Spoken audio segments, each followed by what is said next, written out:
আচ্ছা দাদা, আপনার কাছে আরেকটা কোশ্চেন। আপনি ছোটবেলায় অথবা আগে খেয়েছেন এরকম কিছু খাবারের নাম বলেন যেগুলোর স্বাদ আপনি এখনো ভুলতে পারতেছেন না?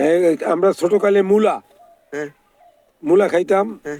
এরপর তারপরে তোমার বেগুন খাইতাম। হুম। তারপরে মাছ খাইতাম, যেগুলো বিভিন্ন ধরনের মাছ, এগুলি ভালো। হুম। কলুর ডাল খাইতাম, হুম। মুসুর ডাল খাইতাম, তৈরি করে খাইতাম, এটি খুব মজা। এখন এই ডাইল, কলুর ডাল খাও, এই মুগ ডাল খাও, এখন ওটা মজা না। মজা লাগে না? না, এখন ওগুলো কোনো স্বাদ নেই। হুম।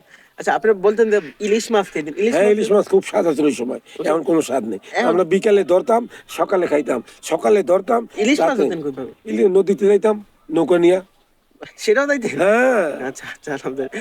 এই যে পদ্মরূপী। হ্যাঁ, পদ্মাতে দেখতাম, আড়িয়াল খাই থাকতাম, যেখানে মাছ ধরতো, ধরা দিত, ওইখানেই আমরা যাইতাম নৌকা লিয়ে। এই নকলা দেখেন? হ্যাঁ, দুইজন তিনজন নৌকা লিয়ে গিয়া। এই আপনার ভাইরা ভাইরা? হ্যাঁ, বাইরে যাইতাম, বেকার না লোক যাইতাম।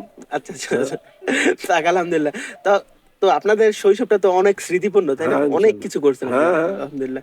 মানে আমাদের মতো ধরো এই চার দেওয়ালের মধ্যে আটকে এনে থেকে এই যে আলহামদুলিল্লাহ আমাদের দাদাদের দেখো কত সুন্দর, কত ধরনের অ্যাক্টিভিটিস করছে, কত ধরনের কাজকর্ম করছে, তাই না?